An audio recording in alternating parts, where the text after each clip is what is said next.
பொது காலம் 18ஆம் வாரம் ஆகஸ்ட் மாதம் 7ஆம் தேதி வியாழக்கிழமை. நற்செய்தி வாசகம். புனித மத்தேயு எழுதிய நற்செய்தியிலிருந்து வாசகம். அதிகாரம் 16, இறை வார்த்தைகள் 13 முதல் 23 முடிய. அக்காலத்தில் இயேசு பிலிப்பு செசரியா பகுதிக்கு சென்றார். அவர் தம் சீடரை நோக்கி, மானிட மகன் யார் என்று மக்கள் சொல்கிறார்கள் என்று கேட்டார். அதற்கு அவர்கள், சிலர் திருமுழுக்கு யோவான் எனவும், வேறு சிலர் எலியா எனவும், மற்றும் சிலர் எரேமியா அல்லது பிற இறைவாக்கினருள் ஒருவர் என்றும் சொல்கின்றார்கள் என்றார்கள். ஆனால் நீங்கள் நான் யார் என சொல்கிறீர்கள் என்று அவர் கேட்டார். சீமோன் பேதுரு மறுமொழியாக, நீர் மெசியா, வாழும் கடவுளின் மகன் என்று உரைத்தார்.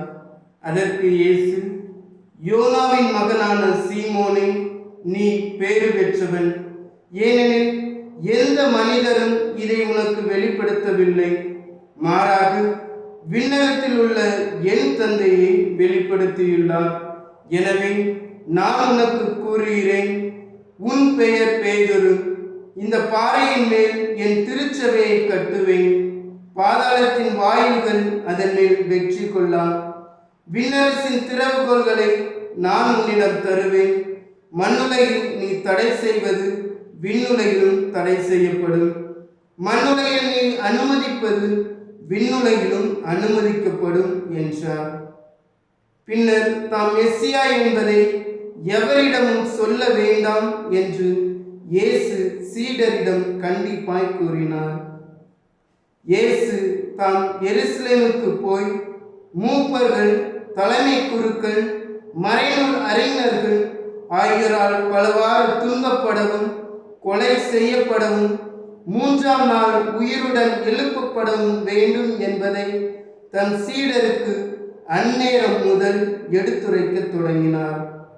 பேதுரு அவரை தனியே அழைத்து கடிந்து கொண்டு, ஆண்டவரே, இது வேண்டாம், இப்படி உமக்கு நடக்கவே கூடாது என்றார். ஆனால் இயேசு பேதுருவை திரும்பி பார்த்து, என் கண்முன் இல்லாத சாத்தானே, நீ எனக்கு தடையாய் இருக்கிறாய்.